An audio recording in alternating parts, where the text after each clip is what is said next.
Les types de matériaux. Donc, on a des isolants,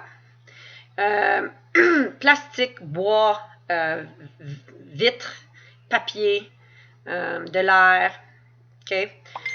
Ce sont tous des exemples d'isolants.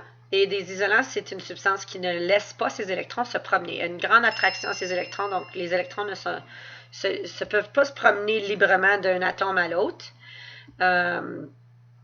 Ici, les résistances, ce sont des matériaux qui vont laisser les électrons se promener, mais avec une certaine pression ou résistance. Essentiellement, résistance veut dire qu'il les laisse, mais pas facilement. Okay?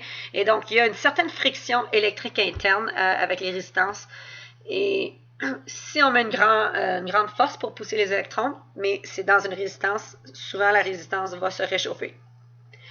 Si on parle du tungstène, par exemple, dans tes ampoules, le courant passe à travers, mais la partie de l'ampoule qui brille, c'est un métal tungstène qui est une résistance, donc laisse les électrons, mais pas facilement. Et ça, à cause qu'il y a de la friction, ça réchauffe le métal tellement qu'il brille.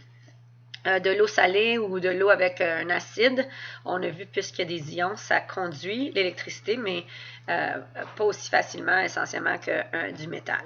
Okay?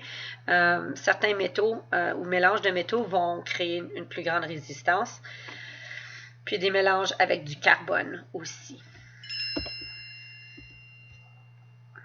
Les conducteurs, on les connaît, c'est majoritairement des métaux, mais il y en a d'autres sortes aussi. Le graphite, c'est essentiellement qu'est-ce que tu écris avec ta mine de crayon, c'est du graphite et conduit aussi très bien les électrons. Donc, c'est des matériaux où les électrons peuvent vraiment librement sauter d'un atome à l'autre. Il n'y a pas de grosse force qui retient les électrons.